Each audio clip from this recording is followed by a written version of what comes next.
Muy buenas tardes, estimados estudiantes. El día de hoy nos reencontramos nuevamente en clase y vamos a dar inicio a un tema completamente nuevo. Así que voy a pedir mucha atención a cada uno de ustedes para poder desarrollar este tema.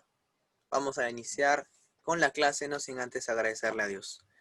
Querido Padre que estás en los cielos, santificado y glorificado sea tu nombre, Señor, en esta mañana, en esta tarde, perdón, estamos aquí con tus hijos.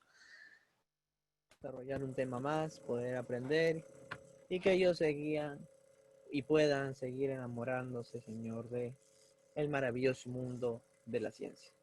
Cuídalos y protégelos en estos tiempos tan difíciles a cada uno de ellos y a sus familias, en el nombre de Jesús.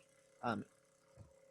Muy bien, entonces el día de hoy vamos a continuar o vamos a hablar acerca de transporte de membrana, ¿correcto? Vamos a hablar acerca de transporte de membrana.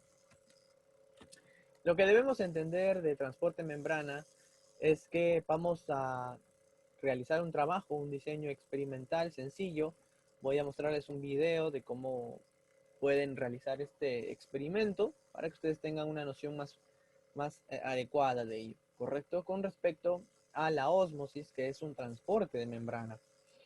Con respecto al tema, vamos a comprender que la fluidez de las membranas permite la entrada de materiales en las células por endocitosis o su expulsión por exocitosis. ¿Sí? Las vesículas van a facilitar el desplazamiento de los materiales dentro de las células. Además, vamos a entender y comprender que las partículas se van a desplazar a través de membranas por difusión simple, facilitada, ósmosis y transporte activo. Y como aplicaciones vamos a ver o vamos a estimar la osmolaridad en tejidos con la inmersión de nuestras disoluciones hipertónicas e hipotónicas en el trabajo práctico que van a tener ustedes, ¿correcto? Y vamos a determinar pues estos procesos biológicos, ¿correcto? Así que vamos a entrar ya a explicar el tema del día de hoy. Hablamos de endocitosis y exocitosis. ¿Qué es ello? La fluidez de las membranas, ¿sí?, va a permitir la entrada de material en las células por endocitosis o su expulsión por exocitosis. Recuerden que habíamos dicho que la membrana plasmática era aquella parte de la célula que iba a cumplir la función de permeabilidad selectiva, es decir, que iba a permitir la entrada o salida de sustancias, ¿sí?, de una manera pues adecuada y correcta, ¿sí? No a todas las sustancias que vengan del exterior las va a dejar entrar. Por ejemplo, si viene una bacteria o un virus, lógico que en primer momento no las dejaría entrar. Pero ustedes saben que los virus, las bacterias, pues tienen unas maneras muy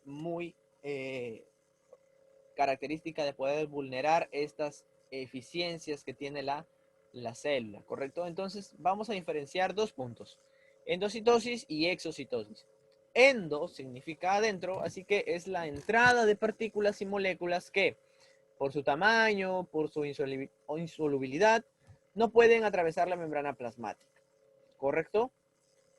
Tenemos tipos de endocitosis. Primero, tenemos la fagocitosis. La fagocitosis es la ingestión de partículas sólidas.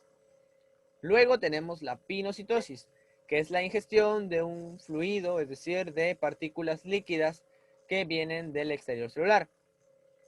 Y la endocitosis mediada por receptores.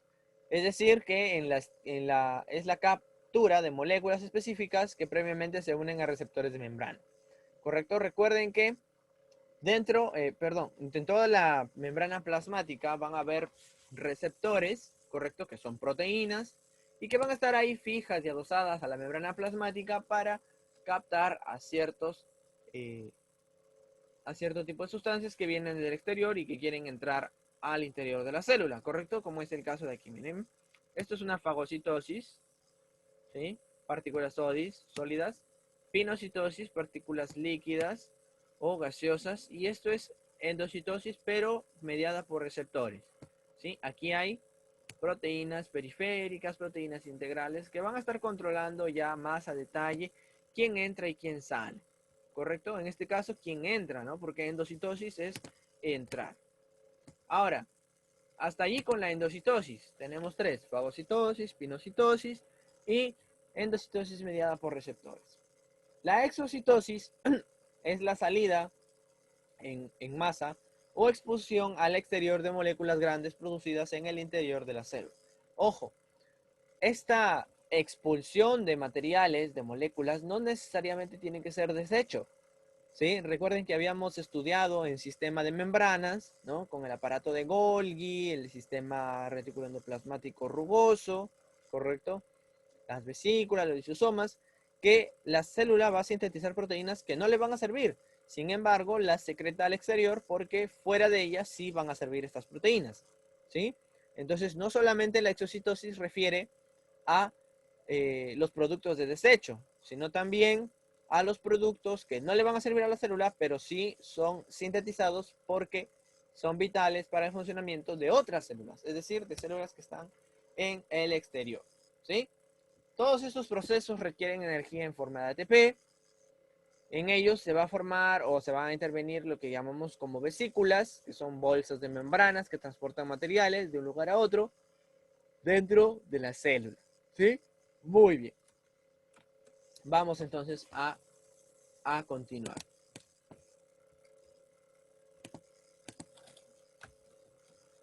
Muy bien, aquí un pequeño ejemplo de cómo se observa, ¿sí?, la fagocitosis a gran escala, ¿no? Es una célula bacteriana. Ustedes saben que las bacterias tienen otro tipo eh, de mecanismos para poder entrar, ¿correcto? Y ahí está entrando, ¿sí? Es una partícula sólida. Ahí, en el caso de la imagen B, vemos pinocitosis, son membranas, la membrana está invaginándose, formando pequeñas vesículas, ¿no? Albergando a los solutos que quieren entrar, ¿correcto? Que son partículas líquidas. Y por último tenemos la endocitosis mediada por receptores, ¿no? Muy bien. Entonces, ahí la diferencia de cada uno de ellos. Ahora, cuando hablamos de transporte de membrana, vamos a hablar mucho de lo que es vesículas. ¿Por qué? Porque una vesícula es una bolsa que se forma por una membrana que contiene una pequeña cantidad, ¿no?, de sustancias en su interior. La vesícula está formada por una bicapa fosfolipídica, igual que la membrana plasmática, ¿sí? ¿Por qué? Porque la vesícula resulta de un desprendimiento de la membrana plasmática cuando hablamos de endocitosis, ¿sí? Y las vesículas se van a fusionar con la membrana plasmática cuando hablamos de exocitosis, ¿correcto? Las vesículas se pueden formar por endocitosis o por gemación de alguna estructura membranosa del interior de la célula, ¿sí?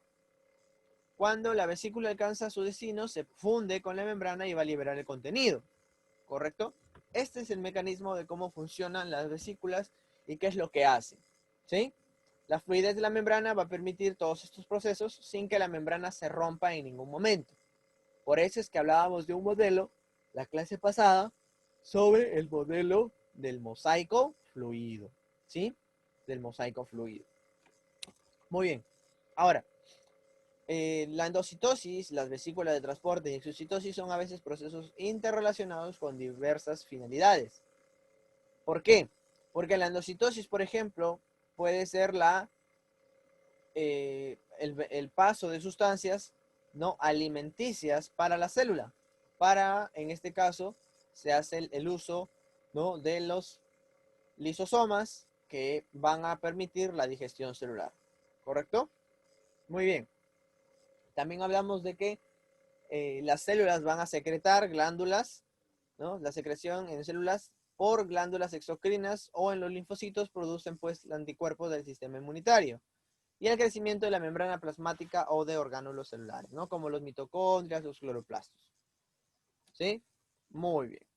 Diferencias básicas entre endocitosis. Endocitosis, hay una invaginación de parte de la membrana plasmática. En la exocitosis, las vesículas se fusionan con la membrana plasmática, ¿sí? En la endocitosis, la misma membrana plasmática va a formar, en pocas palabras, vesículas. En cambio, en la exocitosis, las vesículas de por sí que ya están formadas se van a fusionar con la membrana plasmática. En la endocitosis, una gota de fluido externo queda encerrada dentro de la vesícula y las vesículas se remueven por el citoplasma transportando su contenido. En cambio, en la exocitosis, el contenido de la vesícula es expulsable al exterior porque la célula reconoce como un agente extraño y la membrana se aplana y aumenta la superficie. ¿Sí? Muy bien. Ahora, los mecanismos de transporte a través de las membranas se les va a dividir en 4 categorías, ¿no? Y 2 categorías mayores, transporte pasivo y transporte activo. El transporte pasivo se subdivide a la vez en tres campos: difusión simple, difusión facilitada y ósmosis. Cabe resaltar que el transporte pasivo no gasta energía y va a favor de la gradiente de concentración, ¿correcto? En cambio, el transporte activo sí gasta energía en forma de ATP y en contra de la gradiente de concentración, ¿sí? Va en contra. Es decir, que también va en contra del transporte pasivo, ¿cierto? La endocitosis y exocitosis se consideran también mecanismos de transporte activo en masa, ¿correcto? Muy bien.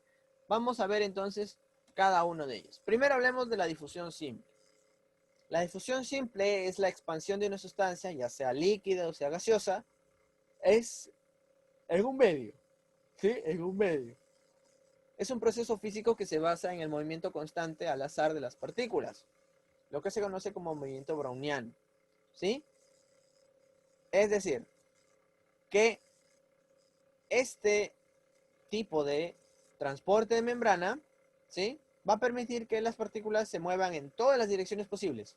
Aquí no hay barreras, pero va a haber un balance neto desde la zona de mayor concentración de la sustancia a la de menor concentración, ¿no? Es decir, que va a haber un favor de gradiente de concentración. Lo vamos a ver un poquito más adelante en un video, ¿correcto? Muy bien. La difusión simple ocurre en las membranas biológicas cuando son atravesadas, número 1, por gases como el oxígeno y el dióxido de carbono. De repente por sustancias liposolubles. ¿Por qué? Porque el agua no contiene, porque el agua es parte del torrente sanguíneo. Entonces, las sustancias liposolubles, ¿no? Que son los lípidos, y los lípidos no se pueden ver con el agua, van a necesitar de ciertas vesículas, por ejemplo, ¿sí? Porque contienen ácidos grasos, hormonas, esteroides que no son compatibles con el agua, ¿no? Le tienen miedo. Y otras moléculas pequeñas apolares como la urea o el etanol, ¿sí? Que son eliminados y desechados, lógico, en la orina. Muy bien, continuemos. Este es el movimiento browniano. El movimiento browniano no es nada más que el desplazamiento al azar de las partículas de un líquido o un gas, ¿no? Es lo que dijo Robert Brown, uno de los aportadores de descubrir y modelar lo que conocemos ahora pues como teoría celular, ¿correcto? Muy bien. Ahora, además de ello, Robert Brown, correcto, Robert Brown decía que el movimiento podía hacerse más rápido y colisionar con mayor frecuencia si es que la energía, es decir, si es que la temperatura aumentaba, ¿correcto? Muy bien. Luego tenemos a la difusión facilitada. La difusión simple se diferencia porque aquí las partículas se van a mover a través de la membrana plasmática, pero no van a tener impedimentos. En cambio, en la difusión facilitada sí hay ciertos impedimentos. ¿Por qué? Porque iones y otro tipo de partículas no se pueden difundir fácilmente a través de la bicapa fosfolipídica, porque la bicapa fosfolipídica tiene una cabeza que es polar y que pues tiene afinidad con el agüita. En cambio, las colitas son apolares porque no tienen esa condición de apegarse al agua, no le tienen miedo. Entonces, las sustancias que vengan del exterior van a tener características similares. Hay algunas que van a pasar fácilmente por la membrana, pero hay otras partículas que van a necesitar sí o sí de ciertas proteínas que son las encargadas de permitir la difusión facilitada, ¿no? Entonces se denomina así, ¿por qué? Porque se produce, número 1, a favor de gradiente de concentración. Además, la difusión facilitada va a hacer el empleo de canales o también llamadas proteínas de transporte, ¿sí? Para ayudar a que las partículas ingresen. Hay diversos tipos de canales proteicos para la difusión facilitada. Vamos a hablar puntualmente de cada uno. Canales iónicos son aquellos que dejan pasar a través de un túnel, ¿sí? Iones cargados como el sodio, como el potasio. canales iónicos con compuertas, que son aquellos que están presentes en las membranas de las neuronas, por ejemplo, ¿no? Canales de sodio y potasio activados por voltaje. Y por último tenemos a las proteínas de transporte, ¿no? Que son las moléculas para poder pasar, se ha de unir la proteína, ¿sí? La proteína está aquí, como lo pueden ver en la imagen. Aquí está, miren. ¿Sí? Aquí hay una unión primero en un sitio, en un pequeño sitio activo, hay una unión de partícula proteína y luego la molécula puede pasar fácilmente al interior celular. ¿Correcto? Muy bien. Entonces ahí la diferencia, ¿no? Ahí la diferencia. Muy bien. Continuemos entonces, continuemos. Luego tenemos a la ósmosis. La ósmosis es el paso de agua, ¿sí? Cabe resaltar que es el paso de agua.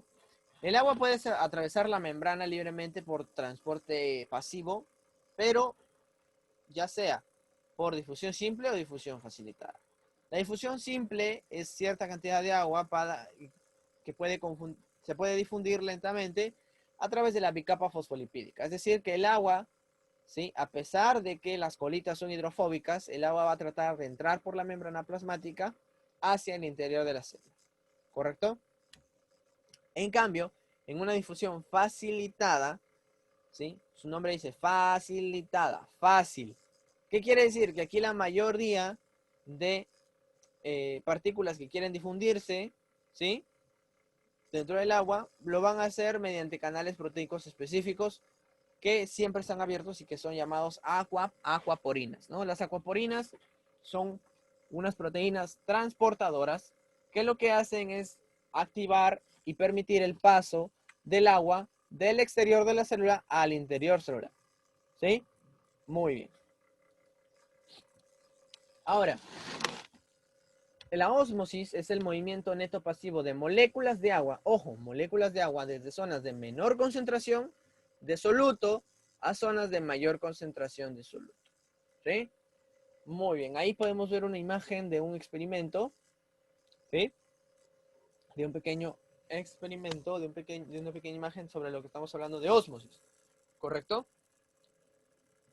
Las sustancias que se van a disolver van a formar enlaces con el agua, ¿sí? Y se van a agrupar alrededor de estas partículas de soluto formando un manto de hidratación, como lo vemos en las partículas verdes y rojitas, ¿no? En la parte derecha, ¿sí? Muy bien. Ahora, ¿cómo puedo decir yo que sucede esto? ¿Sí? Miren, aquí hay un pequeño experimento que vamos a hacer de manera gráfica. ¿Por qué yo sé que esto sí es verdadero y por qué yo no? Aquí está. Una solución hipotónica es aquella solución que no tiene en su contenido, ¿sí? No, carece de una concentración o es una concentración muy baja de algún compuesto que genere pues un grado de hipotonicidad. En cambio, una solución hipertónica abunda de ello, abunda, hay un montón, ¿sí? Así que ahí el agua va a jugar un papel importante, ¿sí? Recuerden, la ósmosis es el movimiento neto pasivo de moléculas de agua desde zonas de menor concentración de soluto a mayor concentración de soluto. Entonces, en un medio hipertónico, ¿sí?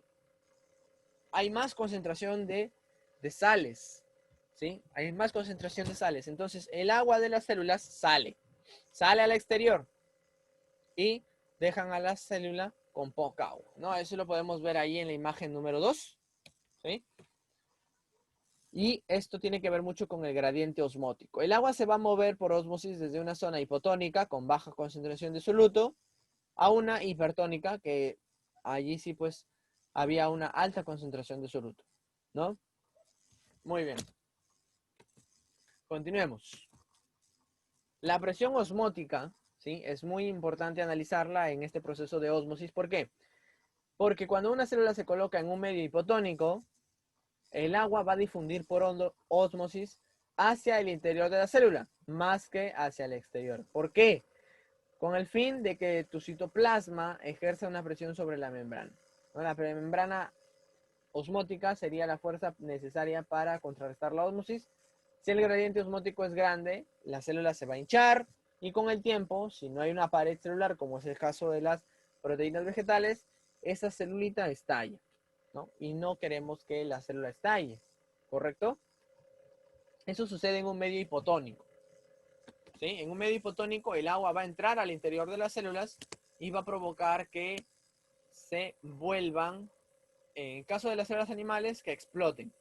En el caso de los que están con las células, con el tipo de células vegetales, aquí el cloroplasto central, ¿sí? El cloroplasto principal, que ya lo habíamos visto en ultraestructura celular, célula eucariota, se va a llenar y va a hacer que la célula se vuelva turgente. Y esto le va a dar o le va a permitir que la gente siga comprando, ¿no? Por ejemplo, florecitas. ¿Por qué? Porque este grado de hipotonicidad hace que las células se turja y la célula vegetal, y pues que la planta, en este caso las plantas, luzcan de una manera correcta. Pero si no sucede eso, la planta se marchita y muere, ¿correcto? En cambio, las células vegetales, las células animales, perdón, no tienen pared celular. Entonces, si hay mucha entrada de agua, ¿sí? Hay mucha entrada de agua, la célula llega a su tope y dice, hasta aquí nomás. Pero sigue y sigue, siguen entrando hasta que tú estallas, ¿no? Y te rompes, te mueres. En cambio, en un medio hipertónico, el agua va a difundir hacia el exterior de la célula, ¿no? Y la presión osmótica ahí va a disminuir y la célula se arruga, ¿correcto? Lo que conocemos como plasmólisis. ¿Muy bien? Muy bien, continuemos. Vamos a ver un pequeño video, así que estén muy atentos. Papa, cuchillo, sal, agua destilada, vasos, pinza, papel absorbente, lápiz y papel. Procedimiento. Utilizando un cuchillo o cortacartón, corta 3 cuadritos de papas del mismo grosor y tamaño. Pide ayuda a un adulto para cortar los trozos de papa.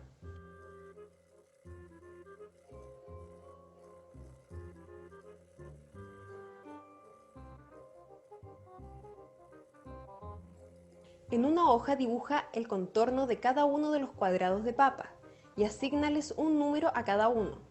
Si dispones de una balanza, puedes además pesarlos.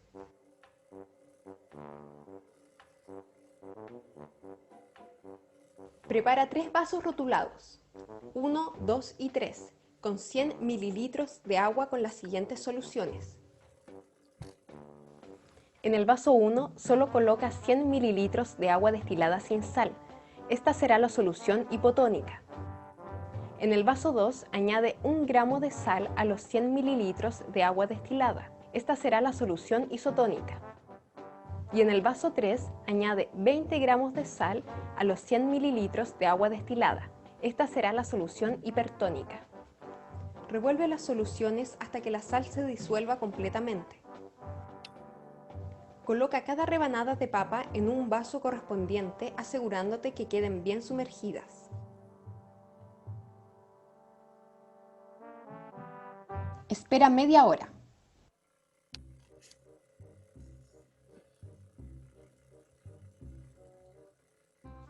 Retira de las soluciones los cuadritos de papa con mucho cuidado y sécalas en un papel absorbente y compara su tamaño con los respectivos dibujos de sus contornos en el papel.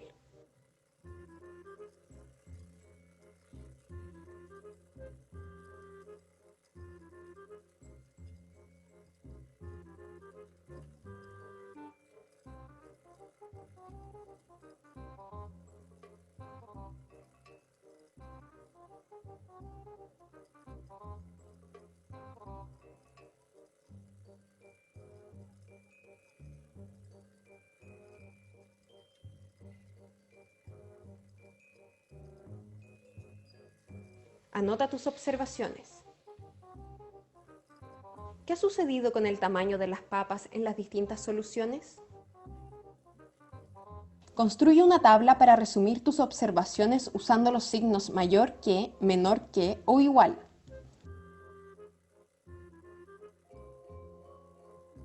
Tomando en cuenta que un gran porcentaje de la composición celular está compuesta por agua y que el tejido vegetal de la papa está compuesto por células, plantea hipótesis que expliquen este fenómeno. La osmosis, palabra derivada del griego osmos o impulso, es un fenómeno físico relacionado con el transporte de fluidos a través de una membrana que permite el traspaso selectivo de sustancias a través de ella, es decir, es semipermeable. Por ejemplo, imaginemos una solución dividida en dos compartimentos por una membrana semipermeable que permite que las moléculas de agua puedan difundir libremente uno a otro lado de la membrana, pero no permite el transporte de otros solutos.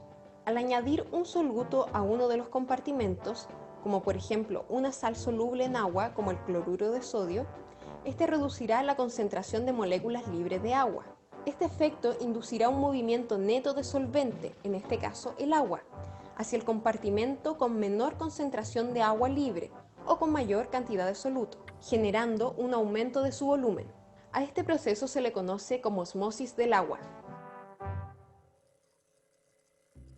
En los vegetales, la semipermeabilidad de la membrana citoplasmática y la permeabilidad de la pared celular originan, entre otros, el fenómeno de plasmólisis. Este se produce cuando la célula se encuentra en un medio extracelular con una alta concentración de sal o hipertónico, produciendo que el agua contenida de la célula se pierda por osmosis, causando deshidratación y reducción en el tamaño celular.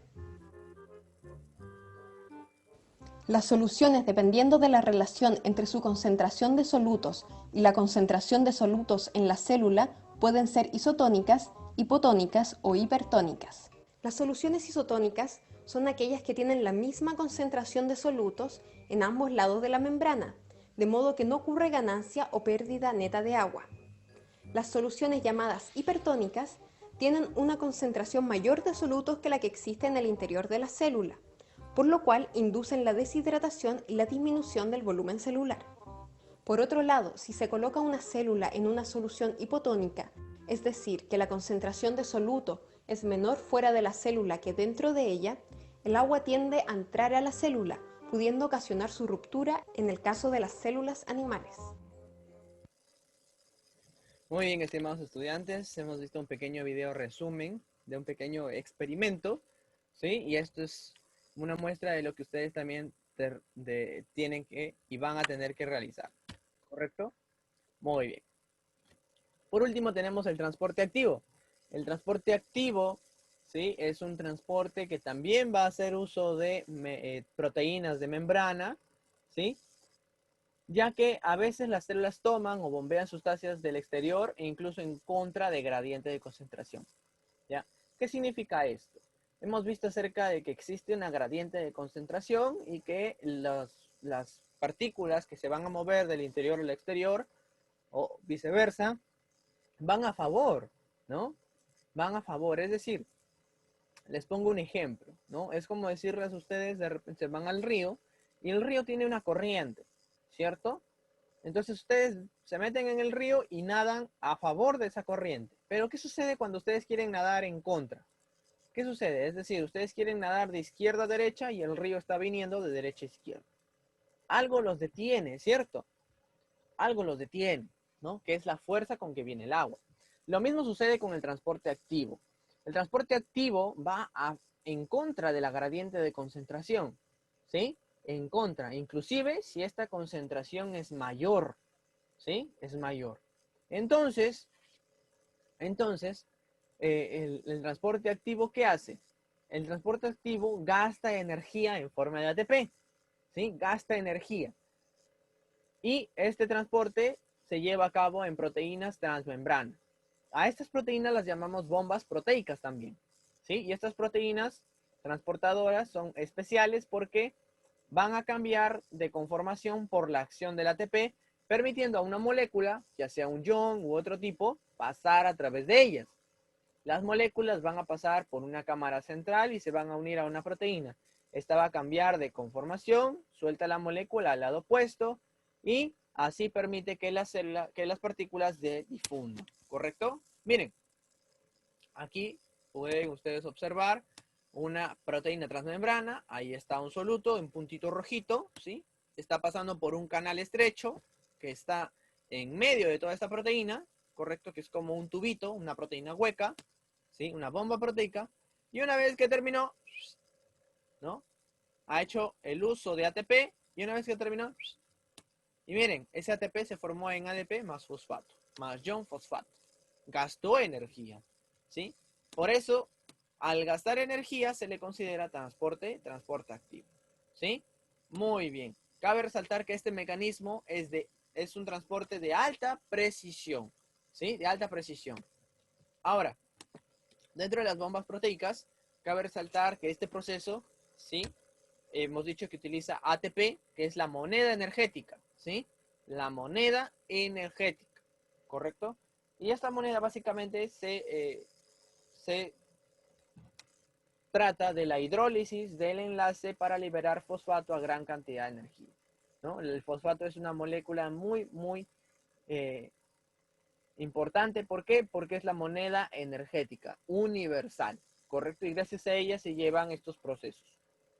Entonces la hidrólisis del enlace libera un fosfato y una gran cantidad de energía, permitiendo así que las proteínas transmembrana puedan hacer este empleo para que las sustancias que vienen del exterior ingresen al interior de la célula.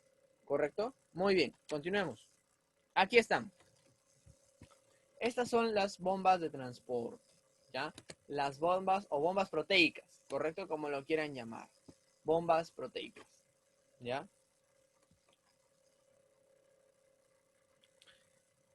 ¿Qué permiten? Bueno, tenemos bombas proteicas de este tipo. Monotransporte o unitransporte o uniporte. ¿Qué quiere decir esto? Quiere decir que estas proteínas transmembrana o estas bombas proteicas solamente van a permitir el paso, ¿sí?, en una sola dirección. Si este es el medio exterior, ¿sí? Este es el medio exterior.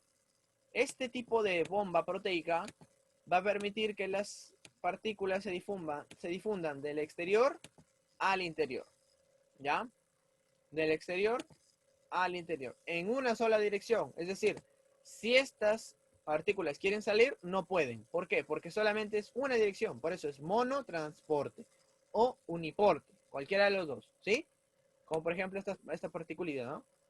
Esta particulita de acá, ¿no? Esto de aquí es ATP, ¿sí? Es ATP. Y esta partícula a la que vamos a denominar partícula S quiere entrar. Entonces esta partícula quiere entrar, pero no puede. No puede, ¿por qué? Porque necesita gastar ATP. Esta bomba proteica necesita gastar ATP. Entonces, llega el ATP, se une a esta bomba proteica y permite que esta partícula sólida ingrese en una sola dirección. Si quiere regresar por esta bomba proteica, ya no puede. Ya no puede. ¿Sí? Luego tenemos a las cotransporte o también llamadas sin porte. Ellas sí. ¿Qué permiten? Ellas permiten el paso, ¿ya? El paso de uno o más sustancias, ¿ya? Pero también en una sola dirección. En una sola, ¿ya? En una sola. ¿Correcto? Si van adentro, ¿no? Si van del exterior al interior, solo en esa dirección. Si van del interior al exterior, solo en esa dirección. ¿Correcto? Muy bien. Por eso es que en la membrana no solamente vamos a encontrar un solo tipo de proteínas, ¿sí? O de bombas proteicas, vamos a encontrar muchas, ¿ya? Muchas, para permitir la entrada o salida de sustancias. Y luego tenemos a el contratransporte o también llamado antiporte, ¿ya? En este de aquí se da la entrada y salida de sustancias. Si alguien quiere entrar, ¿no? Alguien quiere entrar, para que se dé esto, se lleva a cabo el uso de ATP y al mismo tiempo, en este juego, en este balanceo, alguien sale, ¿ya? Es decir, que una partícula puede entrar y otra puede salir normal. Y se le llama contratransporte o también llamado antiporte. Estos son los tipos de mecanismos para permitir la entrada o salida de sustancias, ¿correcto? Dentro de la membrana plasmática, ¿sí? Muy bien. Entonces ahí queda claro, ¿sí? Queda claro. Yo espero que sí. Hemos tratado de resumir, de hacer lo más sencillo posible para que ustedes, estimados estudiantes, puedan entender cómo funciona este mecanismo, ¿correcto? Entonces, para ir cerrando con el tema, ¿sí? Las proteínas de transporte o proteínas transportadoras van a aprovechar el gradiente de iones que se crea por las bombas, ¿no? Para que simultáneamente otra molécula se difunda. ¿Correcto? Estamos hablando propiamente de las bombas de tipo, ¿cómo qué tipo? A ver, monoporte, monotransporte, cotransporte. Ahí están. Monotransporte o uniporte, cotransporte o sinporte o contratransporte o antiporte. A ver, ¿de qué tipo serían estas bombas? Muy bien. De antiporte, ¿cierto? Antiporte. ¿Ya? Entonces, van a permitir que una molécula entre y otra salga, ¿cierto? Muy bien. Para esto sucede lo que llamamos como transporte activo, ¿no? Que es un tipo de transporte acoplado entre bombas iónicas y proteínas transportadoras, ¿sí? Aquí un ejemplo de bombas proteicas de sodio y potasio, ¿no? Entra el potasio, ¿no? Y sale sodio. O cuando utilizamos el sodio para hacer que la molécula de glucosa ingrese, ¿cierto? Ingrese. Esto sería un claro ejemplo de muy bien. De cotransporte, ¿ya? De cotransporte o sinporte, ¿sí? Muy bien, ahí dos ejemplitos, ¿no? Bien, muy bien, estimados estudiantes. Aquí un cuadro resumen ya para ir cerrando el tema, ¿sí? Transporte pasivo, entonces teníamos tres. Difusión simple, difusión facilitada y ósmosis, ¿correcto? La característica del transporte pasivo es que no hay gasto de energía y van a favor de la gradiente de concentración. ¿Quiénes? Todos. Difusión simple con o sin membrana a través de la bicapa de fosfolípidos, ¿sí? Tenemos ahí a los gases. La difusión facilitada, valga la redundancia, está facilitada por canales proteicos o por proteínas de membrana, ¿no? Proteínas transportadoras, como por ejemplo iones de sodio, potasio, glucosa, etc. Y la ósmosis es el paso del agua a través de una membrana semipermeable, ya sea por difusión simple o por canales proteicos como las aquaporinas.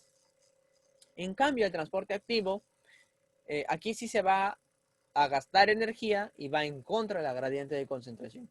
Y aquí vamos a encontrar subtipos de transporte activo, por ejemplo, las bombas iónicas, el transporte acoplado, la endocitosis y la exocitosis. ¿Correcto? La proteína y transportadora de iones, en el caso de las bombas iónicas, como la de sodio y potasio. El transporte acoplado, ¿sí? Permite aprovechar el gradiente creado por una bomba iónica, como el caso de la glucosa, que aprovecha la gradiente que crea el sodio, ¿sí? Muy bien. Vamos a culminar, o mejor dicho, hemos culminado con el tema del día de hoy, así que nos vemos en la siguiente clase. Cuídense mucho y Dios los bendiga.